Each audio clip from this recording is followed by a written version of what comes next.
Good afternoon, and welcome to today's Adweek webinar, From Store Visits to Audience Insights.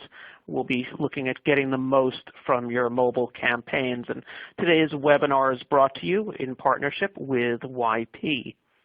I'm Stuart File, Custom Publishing Director of Adweek, and I will be your host for today's webinar. Before we begin, I'm just going to go over a few things about the On24 platform and about the overall flow of today's event. If you've joined us before, you've probably heard this before. If you're new, let me just give you just a quick recap. The formal presentation will go about 35 minutes or so, maybe 40. Afterwards, we will have time for Q&A. If you have a question for today's speakers, and we have a really good panel coming up, just use the Q&A widget in On24. We'll get to as many questions as we possibly can. If we don't get to your question, we always make sure that the speakers get a copy of all the questions that were asked, so they will have the opportunity to reply to you offline. We'll be supporting social sharing for today's webinar, as we do now on all Adweek webinars. You'll see there on your screen we're using the hashtag AdweekYP. So head on over to Twitter or Facebook or whatever social channel you're using. Use that hashtag. Say hey. Let us know you're in the room, and feel free to share some of the insights that you get out of this. Really like to sort of amplify what we're talking about and have the conversation going on Twitter and elsewhere. And you can use the Twitter widget on your screen to follow the Twitter conversation. Again, that's the hashtag AdweekYP. And of course, follow Adweek webinars on Twitter, and you'll see it also there on your screen. We're at AW Webinars. If you have a colleague who you'd like to invite to today's webinar, another widget down there, it's shaped like a paper airplane. That'll open up a pre-populated email that you can send on over, and it includes a link over to the registration page. Have them join us for today's webinar. We'll be beginning momentarily. And of course, if they can't make it now, the webinar is being recorded and will be available on demand for actually a year after this. So they don't have to rush right away, but it will be live about 2 hours after the webinar, so they can catch it on demand. Certainly, if you have to hop out of this webinar, you're always welcome to come back and listen to the recording. We urge you to do that and share it with your colleagues. I want to point out one more thing, and that's the resource list feature down on the bottom of your screen, and in there you'll find a copy of today's slide deck as well as a link to the Adweek webinar calendar. If you enjoy this one, please check out our upcoming webinars or take a look at some of the on-demand ones that we have, and that's www.adweek.com/webinars. Let me introduce you to today's speakers. We are joined by Derek Zabia, who is VP of National Markets for YP Marketing Solutions. Derek is an accomplished digital and media executive, and he has a track record of excellence in strategic business development. Jason Uechi, who's Director of Engineering and Data Science at YP Mobile Labs. Jason's built and currently manages engineering and data science for YP's location-based mobile display platform. And he also works with doing a lot of strategic deployment of ads for national brands. We have another guest, and that's Courtney Hubbard, who's Integrated Strategy Director at Ansira. You might have known Ansira as Square One. And Courtney's got 15 years of experience working with clients such as Shell, AT&T, Walmart, Nissan. Really has a deep understanding of the retail marketplace, and she'll be sharing with us some of her specific campaigns. So let me move this forward and pass this over to Derek for today's presentation. Thank you, Stuart. We are grateful for the partnership that we have with Adweek, and appreciative of the time of both our client as well as our data science team joining us today to share some key insights from the marketplace with all of our guests today.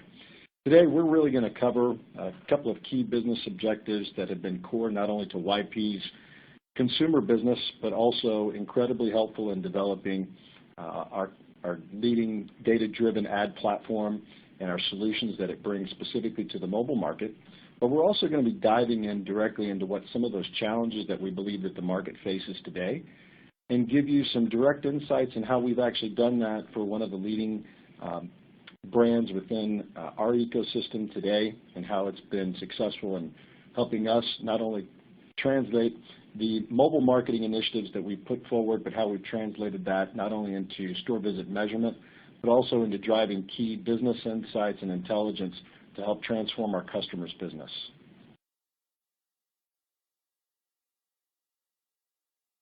Consumer marketing, and specifically the consumer journey, has really changed the game.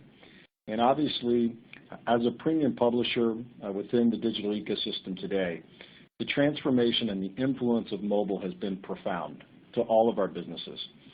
This has been something that, as YP specifically, over the last 4 years has gone through a significant digital transformation in terms of our business practices and within our core business.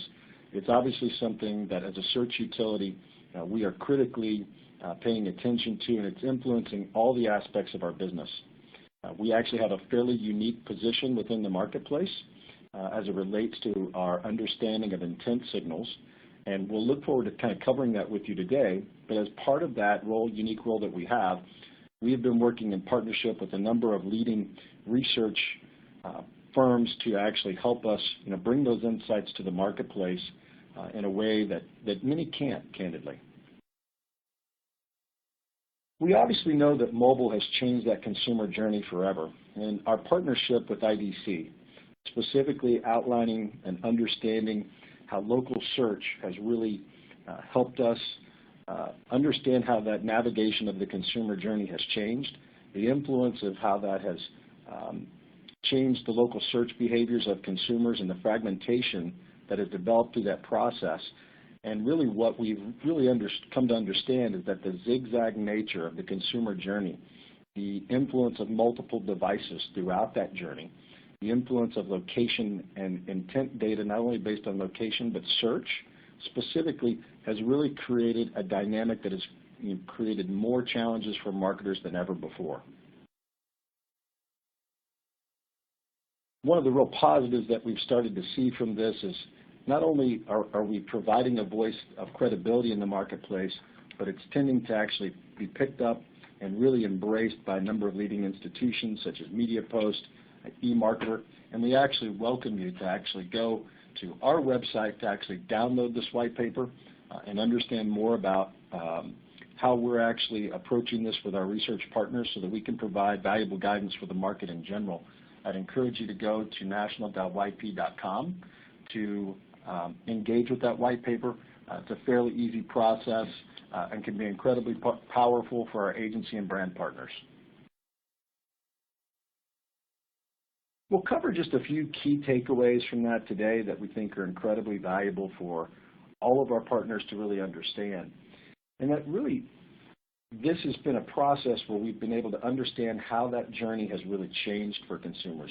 One of the key things I think that really kind of came forward in the research is really helped us kind of understand that only about 36% of those engagements from consumers are actually starting with a search engine today.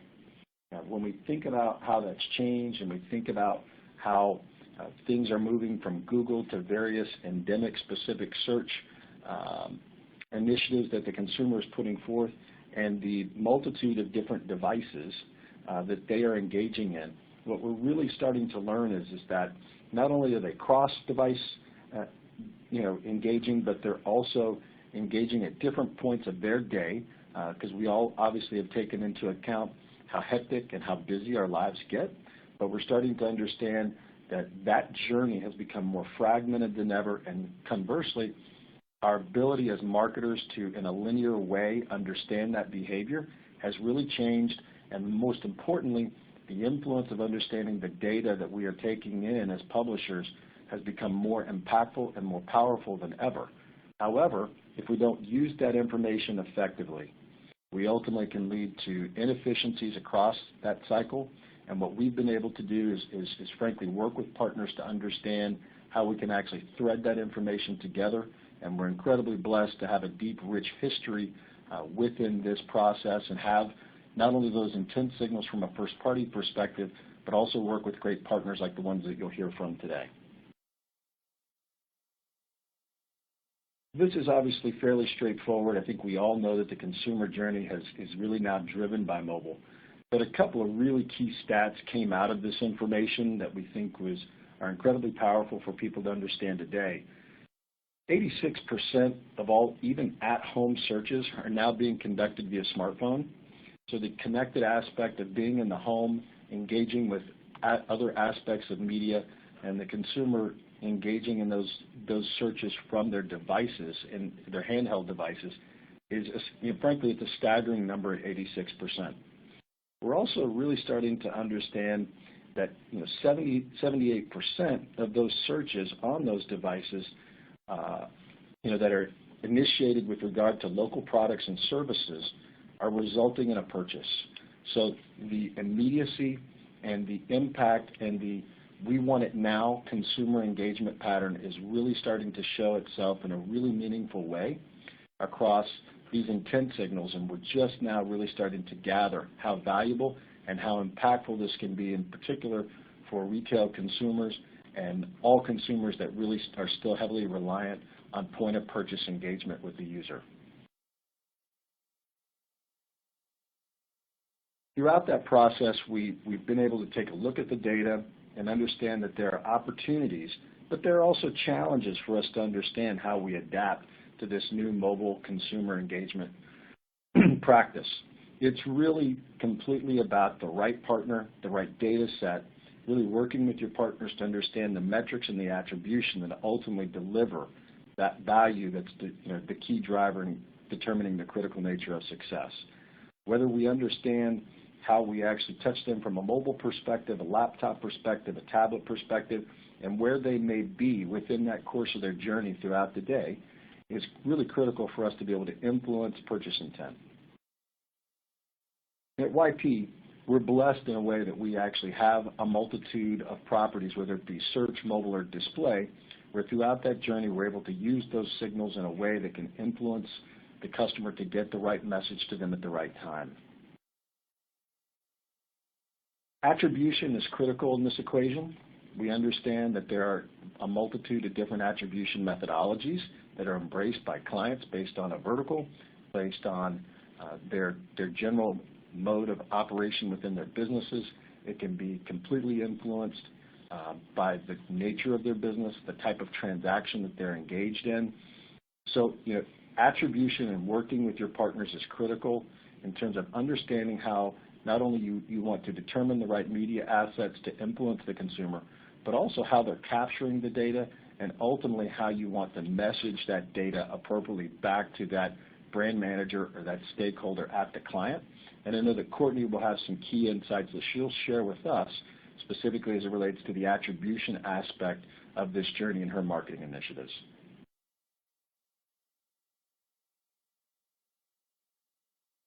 As a leader within local, understanding audiences, being really blessed to have first-party intent signals of not only based on location, but also on search, we have a point of view that we believe is an expertise level that we've been really blessed to have at scale. We have a number of signals that are really helping us get to a critical scale to allow us to understand how those things can be weaved together in a meaningful way for customers. As it relates to mobile, we are really blessed to have a great asset on our team that helps us to understand that. And I'd like to turn it over to Jason Owechi to tell you more about some of the challenges and, frankly, more importantly, how we're using data science within YP to help drive meaningful outcomes for customers. That's great.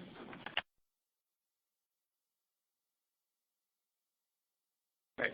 Thanks so much, Derek. So that's right. I'm Jason Owechi, Director of Engineering and Data Science for the Mobile Labs team at YP. And as Derek mentioned, a lot of the things that we'll talk about here today,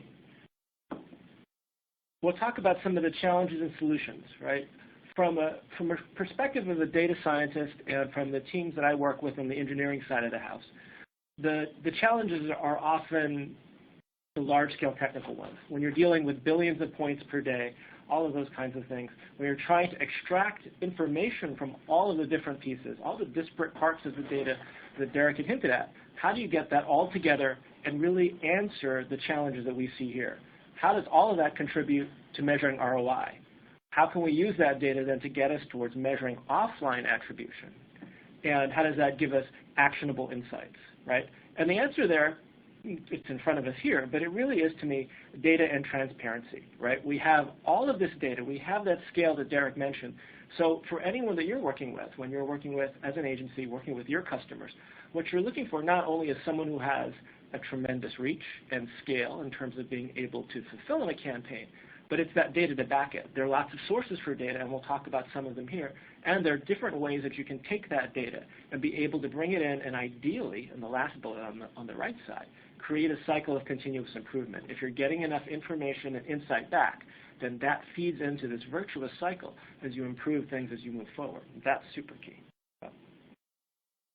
Now, one of the things that we're blessed with, as Derek would say, here at YP, is we have this full stack. We've got an absolute sort of end-to-end solution where we have a DMP and a DSP in-house that we've built. And that gives us some flexibility that other folks might not have, but I think it's something to strive for. I do believe that I think what's important here is that when you have all of these components, when you have the full stack, there's no sort of summary step. There's no handoffs of the data. What you're looking to do here is you're trying to get as much of the data forward into the bidding process, and then ultimately into the reporting process, and ultimately from there into the kinds of insights that I'm super happy to be able to give to Courtney for her customers. So the examples here, you're looking at the kinds of things that we talk about. When we look at our data, you've got the nearly 70 million uniques per month that come to our sites, the roughly 20 million installs of our apps. We've got all of these billions of location signals that we're also analyzing, and I'll go into some detail there about how we're turning that data into value in a second. So our process then is fairly straightforward. What I'll do here is walk through the how. How does one take location data and turn it into valuable insights to help target your campaign? And then we'll try to take that strand a little bit further and talk about how we at YP expand upon that, add more value, and hopefully try to get you to the audience insights that we're talking about when we talk about store visits. So first of all, there's a slide here that's rather dark, but it does give you a sense for the breadth that's in front of us in terms of the data of people and places, or people in places all across the country. Now, if we then go in and take a closer view of that, right, zoom in to an area where this is some city streets out here in Los Angeles, we're now showing individual people and places, or their devices, right, where they are over time. So from a 30-day window, this is what you're looking at in terms of where people will be in a given neighborhood. Now, the next step from there then is to identify places, right? Because people become valuable in this sense, or the location on the device becomes important once you know what it means. And what it means here in the upper left that I made a little lighter there, that's a gym. And of course, there's some information about the people that regularly go to the gym. On the lower right, for instance, is a hotel. Right? The other two, sort of at 2 o'clock and 7 o'clock on the screen, those are retail locations. Right? So with this location data, which is information that we receive when you open your phone and you're essentially ready to receive an ad from us along with an ID, then we're able to say various things about who we believe you are, or who your device as being significant for your persona. So over at the gym, with enough data over time, we can start to craft those personas. Now, location alone is a very strong signal for this. Of course, we've said for a while in the whole mobile location space, where you go is very strongly indicative of who you are. Some of the magic there that I've discovered over the years, especially here working with the data sets that we have access to at YP, it's very regional as well. Right? It's hard to make global assumptions about your physical location behavior because really it's a big country. Every neighborhood's unique, and every little location, every retail store is practically a different tale to tell. Now look at these guys here. What we basically need to do And then you can then look at, say for that one given persona, the sequence of events that happens. When are you at home? When do you go to the gym? And those kinds of things. Well, because we have this data, the big goal for us, and I think one of the things that's happening really as an industry in the ad tech side, is that we know if we've reached you with an ad. That's really straightforward. That's how we sort of manage all of the impressions and clicks. That's how we do all of our pacing. The important step that comes after that is that we can also know, as you saw on the map before, we'll know if after you saw the impression, we also saw you going into the store. Right? So there's lots of details to work around that, and of course if you go to our site, there's a very detailed white paper that you can sign up and download. Terrific, lots of detail that talks about our methodology around the store visit report. But that really kind of starts to give you this arc, this path, and Derek talked about it, is the consumer journey. Here we're getting now in mobile this path from seeing the ad and going to the store, and ideally identifying, in this case, certainly for this graphic, new customers, right? Trying to find new folks to talk to. So when you have that as your core, right, think about what I just described there. You now have a world of people, a large group of people in your local audience. We've worked together to decide exactly who to reach, and then from there, your output is knowing the exact group of people who have gone to the store and reacted to the ad campaign. Now, the result of that data isn't something where you just need to pack it up and sort of throw it in the back of the van and drive home. No, that's not, it's broader than that. That data right there is full of information. And at whatever scale you have that, there's a chunk of data in there that has some really valuable insights. And working with Courtney and her team, I think we found a lot of interesting ways to extract that value. Now, this view right here gives you some of those examples. Here are some of the questions that we can ask of the data. It varies greatly as what the data can tell us, but you have things like how frequently do they go to the store, how far have they traveled, what are the kinds of unique audience potential customers that we haven't reached, but we know they're out there, right? And in some of these examples, we might want to rethink some of the targeting because of what we can extract out of the data as consumer insights who are actually at the store. So this is sort of that pathway, right, that Derek hinted, that when you combine all of this information, you take the location data, you take search intent, and you run a campaign to get all of this out. The end result is something much richer than just a bill with impressions and clicks. It's real insights that you can then use to move forward from there. So, and next up, I'll hand it over to Courtney Hubbard.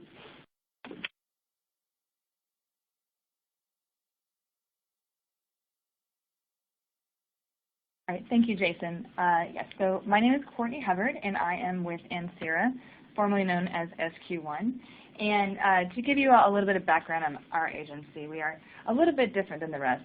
When it comes to all of these data pieces that Jason was talking about, this is exactly what really gets us going. We are all about leveraging first, second, and third-party data and truly testing, optimizing, and showing performance success to the bottom line to really prove that ROI for our clients.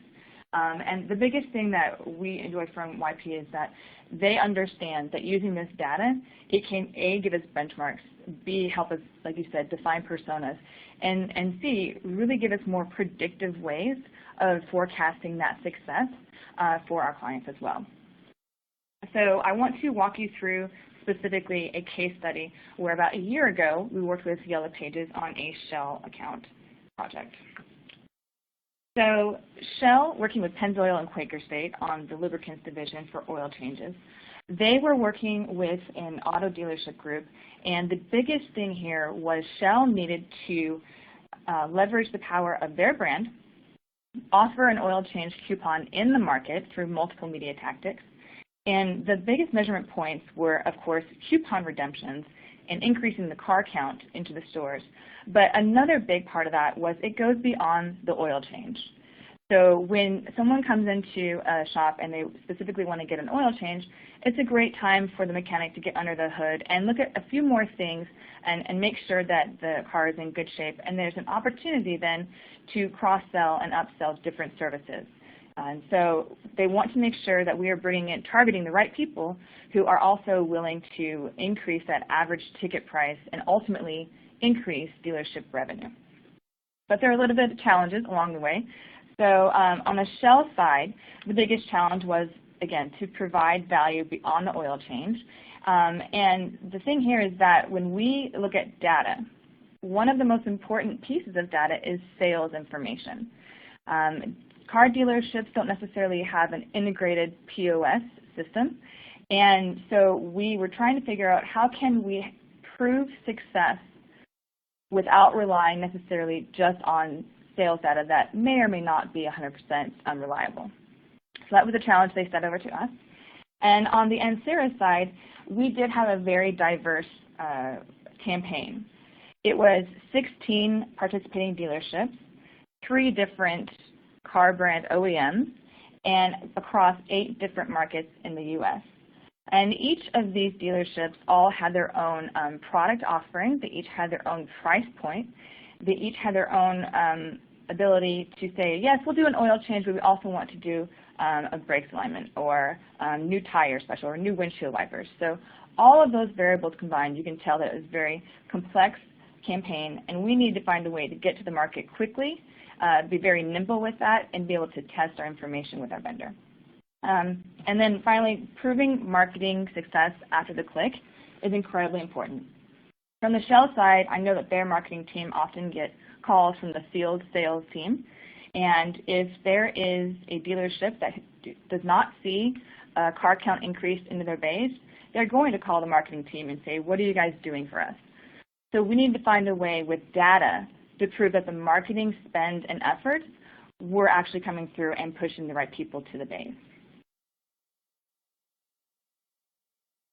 And a big part of that for us is working with a partner that can give us robust, but I guess you could say simply visual reporting.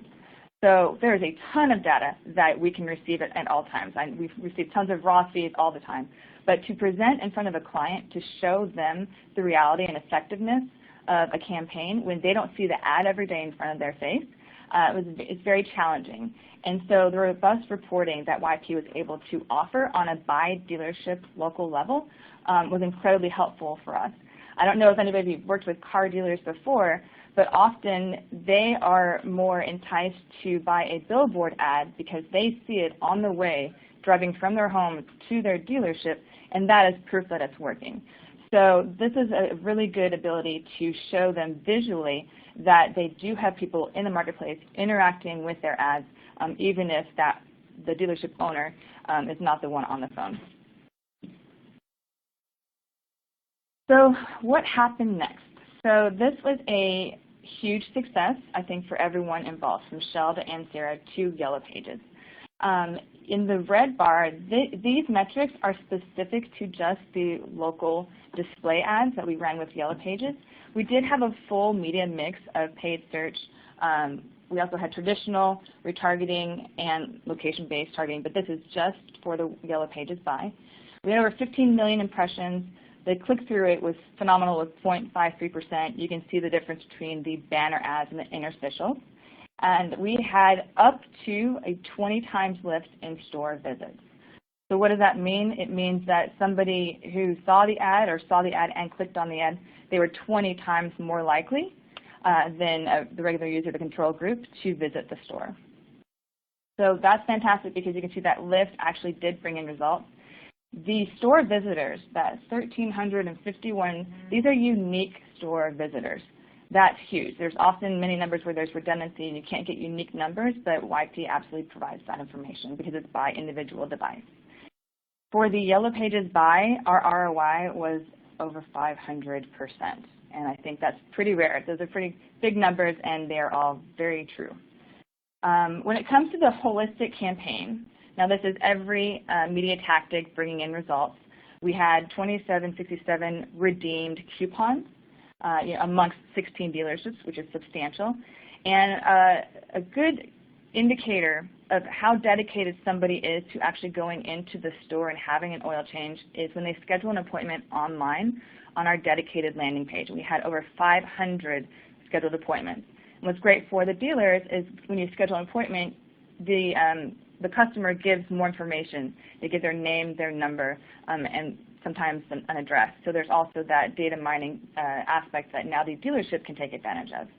The average ticket value was $243. So if you look at this ad to the left, an oil change is about 20 bucks.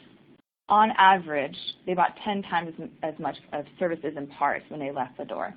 This is significant because ultimately the incremental revenue for these participating dealerships was $672,000. So again, Shell wanted to make sure that they brought in more than just an oil change, and they definitely did it here. To give you some perspective, we did have a Lexus dealership that averaged over $1,000 per ticket. So very substantial there, bringing in the right quality audience through our targeting. So we talked about the performance of the campaign. What's also important is the byproducts on the business side. So the POS, when we first started within the dealerships, that point of sale system was very fragmented. It didn't necessarily have all the coupon code validation that we really needed. And so they were able to upgrade their POS while we were in the middle of this program.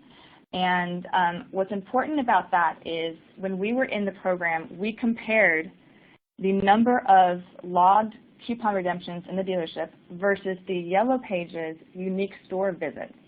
And we did see some locations had fewer logged coupons than actual tracked Yellow Pages visits from their cell phones. So we showed, you know what, we are bringing in 20 people this month. You've only shown 2 coupon redemptions. There might be some human error, or we need to look at that POS and see how to more consistently track those coupon codes. So also the heat maps. The heat maps are fantastic for directional exposure to our radius targeting around the dealership. So if you look at the dealership and you see a radius targeting and you see in the heat map where around the dealership people are clicking on the ad and actually just seeing the ad, we noticed that some dealerships thought that they were targeting with their DM a very, very hot and popular neighborhood, you know, to the east of the dealership, but it turns out when we were running our campaign, nobody in that borough was clicking on the ads. So it gives the dealerships a second to pause and reconsider what are their targeting tactics. And so that gives us a big win because a lot of the things that we did in this campaign set new benchmarks across the board for success. And this success then fueled a fall campaign that I know Shell was also very, very pleased with. Okay, so now we're getting to, we know that when it comes to the YP data, this is all about mobile, and it's incredibly important for us on the Shell oil change side because we're noticing between 65 and 70% of our landing page conversions are on mobile. And when I say landing page conversions, you can see here the distribution. This is when you click on the ad, you get to a page, and you can either print, email, or text the coupon to yourself when you're on desktop, or on your mobile phone, you can email or just view the coupon to bring in and redeem at the store. So it's incredibly important that we understand the device balance, but we know that mobile is pretty much the majority of our buy, and now we have data to support that.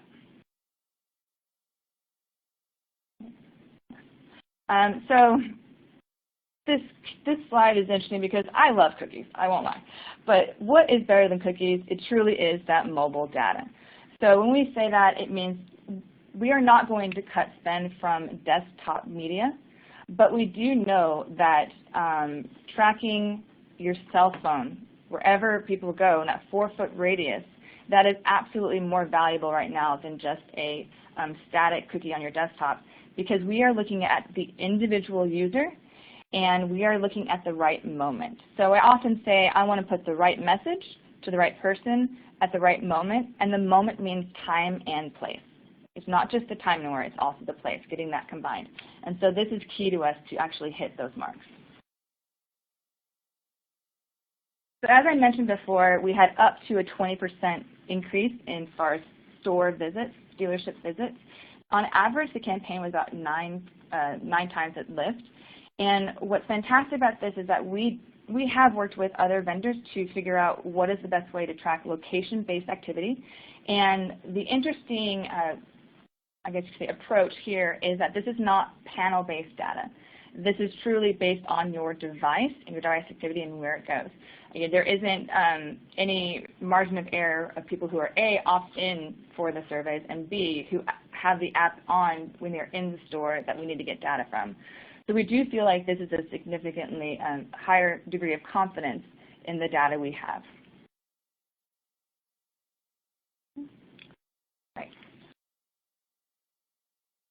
So when it comes to insights on customer behavior, Jason mentioned we absolutely, when we see these data patterns, we can start putting different personas together and understanding that.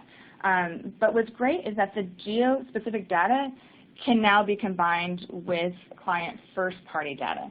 And we can start executing alternative messaging strategies based on that, and also proliferate that and have it pervasive on other media tactics such as Facebook and paid search and others, and video.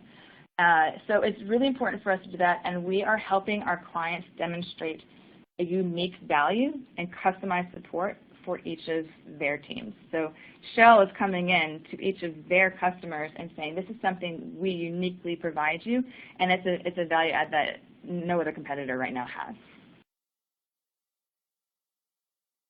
And then how does it influence strategy? I mentioned before with this specific campaign, we had a lot of benchmarks established.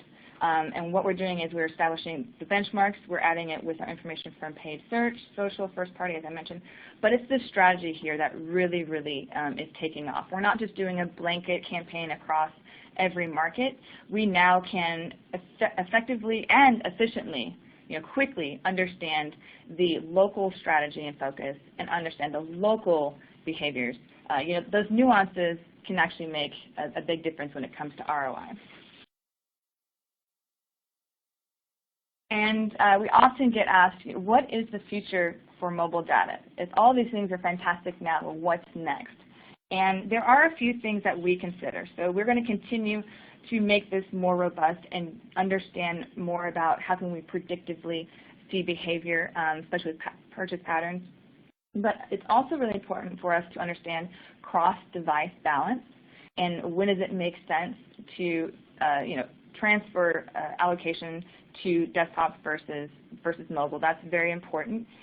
What's also important for us is, can we get a little bit more granular when it comes to predicting the latency of someone printing a coupon and then going into the car dealership to actually redeem the coupon? Can we say if somebody prints it on a Wednesday, they are 5 times as likely as an average person to then go into a dealership on Saturday? Or can we say, okay, on Tuesdays, we know that there aren't really that many car counts in the afternoon. What is the likelihood of somebody on the weekend or Sunday to print and then go in on Tuesdays and serve them a specific message for a Tuesday special? So we're getting very granular on time of day of week, individual, address, location, everything, but we are managing to do it in a scalable and effective way that is nimble and can adjust to my client needs and the market needs. Those are the big ones that we are looking for in the future.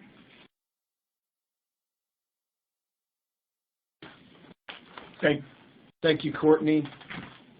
As we look forward to wrap up today, we'd just like to point out a couple of key things that we touched on today. With the ever-changing consumer journey and the influence of mobile into that equation, at YP and with our partners, such as you've just heard from Courtney, we understand the unique balance that's necessary to understand the influence of data and how we plan, execute, and evolve tactically to really drive meaningful outcomes for customers. I think you've also heard that as we think about the right platforms and the right data to fuel strategies, we've also really, I think, seen in this example the importance of understanding with a partner like YP who has proprietary first-party data based on intent signals from not only from location, but also search to help us build robust customer profiles, and frankly, not having to buy that data from other third-party sources drives incredible efficiencies for marketing partners such as Shell. As we look to drive further innovations and expertise with our data science team and with partners such as Courtney, we think that there's tremendous growth potential here in touching upon things that she mentioned, such as understanding how we can actually predictively look at what campaign outcomes may be before we actually engage in things, helping them to use the data to understand how that they can tactically drive and work with their creative team to drive different outcomes at different times, to understand what are the right ways to not only message to their customer, but also to understand the potential impact and influence that it may have. That continuous cycle of improvement is critically fueled from our perspective based on a very tight relationship between publisher sales teams with their data science teams to really understand how we continuously test, control, and measure outcomes in a meaningful way for customers. We thank you for the time, and I'll turn it back over to Stuart. Thanks so much, Derek, and thanks to Jason and to Courtney. We're going to get to the Q&A coming up here. We've got a number of questions in the queue right now, but before we get to those, if you do have a question for today's speakers, and a lot of great information got shared, just please use the Q&A widget. We're going to get to as many as we possibly can, so in the next 10, 15 minutes or so. Before we do that, again, a couple quick reminders. First off, today's webinar is being recorded, so if you got some valuable information from this, you want to share it with a colleague, please, you'll send them to the on-demand version. Everyone will be getting an email in about 2 hours with a link over to on-demand. If you attend, if you didn't attend, you'll also, everyone will get a link actually that way, so please feel free to share that. Also, I just want to point out that the slides from today's presentation are available in the resource list, so feel free to go on in there, download the slides, share those with your colleagues as well. So let's kick off here with one question here. And Courtney, let me maybe toss this one your way, and certainly everyone can join in. And the question here is, sort of what types of information and data are going to be most important for marketing moving forward? You were talking about what you're using right now on a lot of the mobile programs. So that's sort of today. Can we look maybe a little bit into the future and going forward? Where would that be?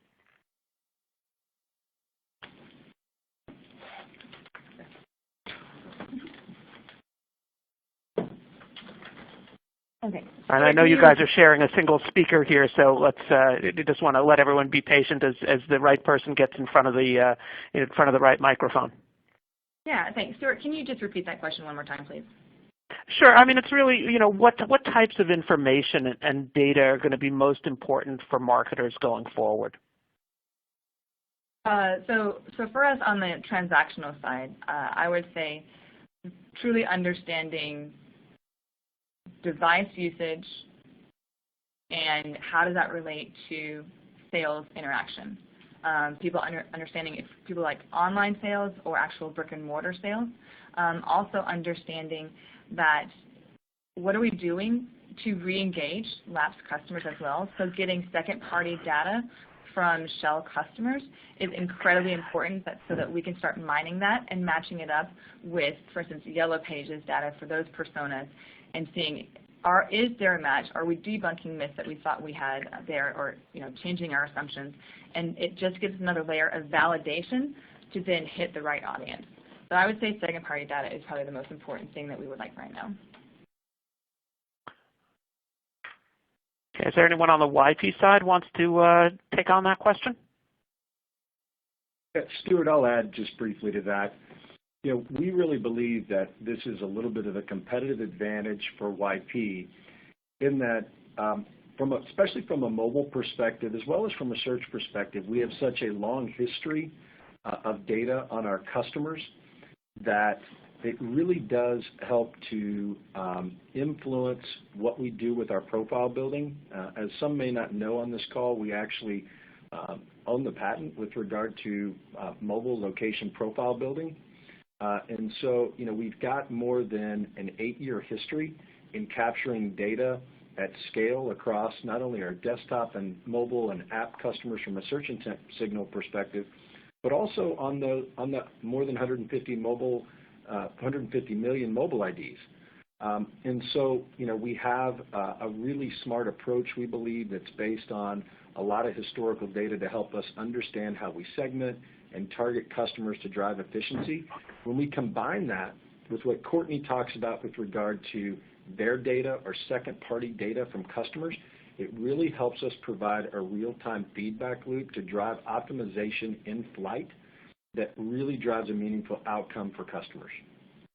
And Stuart, if this is Jason, if I could jump in as well, I think you know, Derek and Courtney really nailed it in the sense that I think in terms of payment systems, in terms of POS systems and all of that, Courtney, you know, highlighted some of the difficulties that exist there now. And I think that we'll probably continue to see that. If this is a little bit of prediction time, I think things will be more sort of segmented and broken up until we sort of come back towards a place where that Apple Pay, Google Pay, everybody's got a different payment system, kind of comes back to something that's more integrated. Still privacy, safe, and secure, right? Finding that path ahead as, you know, as ad tech and as, you know, finance tech overall is a big challenge for everybody, especially with so many folks that are already sort of, you know, ingrained and very, well, you know, very much a part of the system. Innovating on top of that's going to be tough.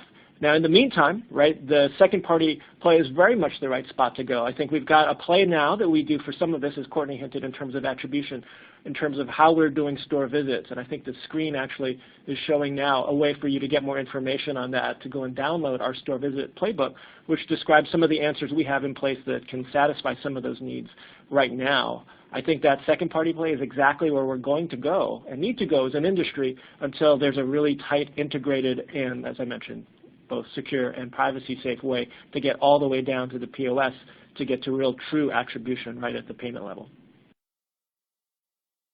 Okay. Another question came in, and Jason, I think this is probably one that you're probably a good person on this one. And talking about, someone's asking how you go about, or how you guys are going about measuring cross-device attribution.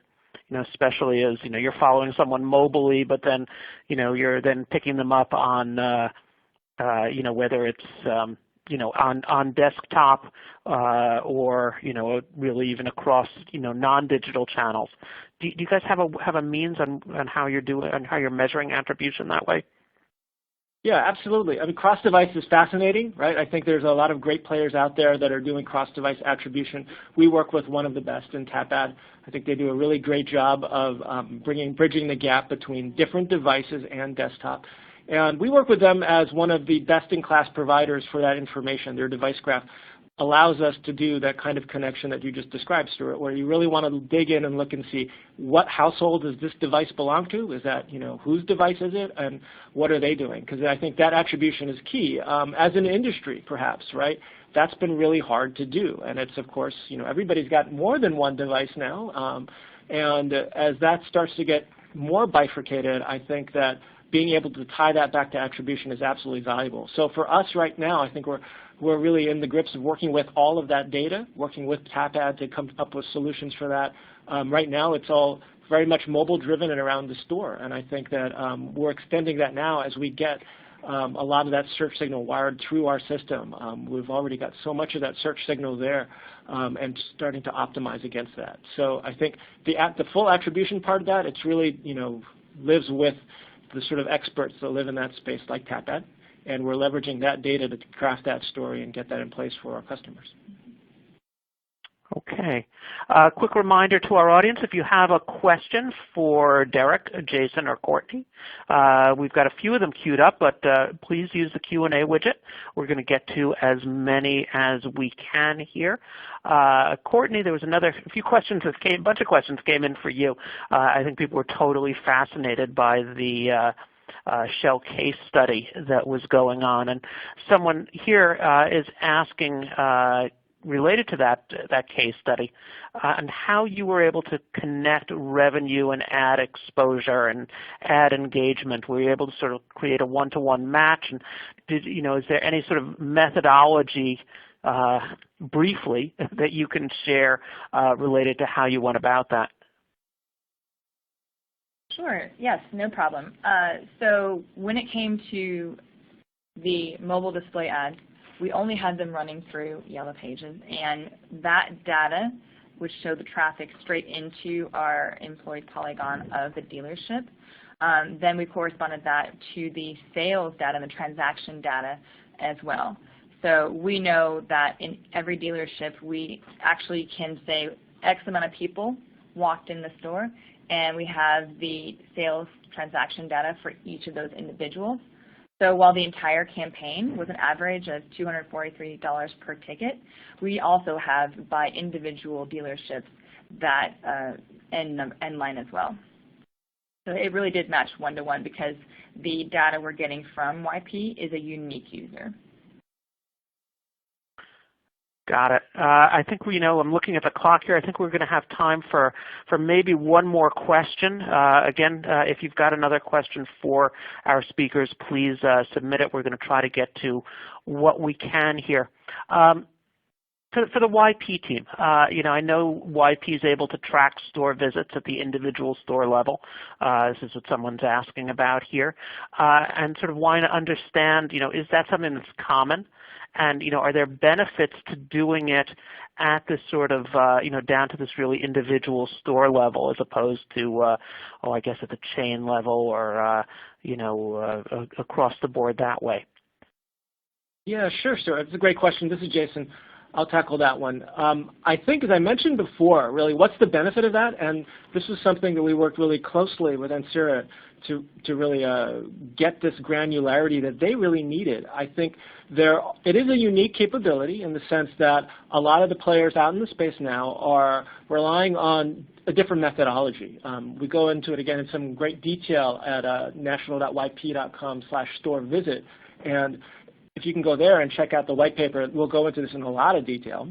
But I'll touch on it here. And Courtney hinted at it too. There's one of the ways you can get that kind of data, but not at a per store level, is to essentially survey your audience. Did you go knowing that you sent them an ad, or did they see an ad and did they go to the location? Some of those folks are also incentivized, right? So finish this survey and then you'll get some points and those kinds of things. So that's cool, and I think that's just as valid. It's an alternate way to do it, right? It's valid in the sense that if you look at, say, and the analogy I like to use on that, it's like having a survey before an election, right? This is, you ask a bunch of people, what did you remember, or what do you think you're going to do? We have a different approach to that, and because we are tracking at a per store location level, it's almost more like the actual votes, right? We saw you there. We know that came after you saw the ad. And because, certainly for Courtney's side, because they've got all the detail, they've got all the store purchase data on their side, they can do the strong correlation there of exactly what that means in terms of spend versus ROI. So the uniqueness, absolutely, I think that this is the methodology you need to use if you're going to go that way. And the other big factor there is, again, scale, right? If you're doing a survey-based store visit report, not only is it hard to drill down to individual locations, but you need a very wide reach to get to the statistical significance you need for the numbers to matter.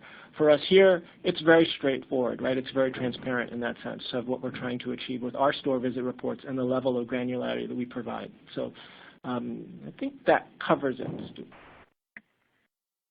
Great. Well, thanks, Jason. And also thank you to Derek and certainly to Courtney for sharing all this great information. I want to thank our audience as well for taking time out of their busy day. Quick reminder, again, if you got value from this, please alert your colleagues to the on-demand version. If you've enjoyed this or you've been to past Adweek webinars, you want to see what we've got coming up, we urge you to please follow us on Twitter at AWWebinars. Visit the webinar page, www.adweek.com/webinars. We've got a bunch coming up on some interesting topics ranging from programmatic TV to social TV. This is the upfront season, so there's a lot going on that way.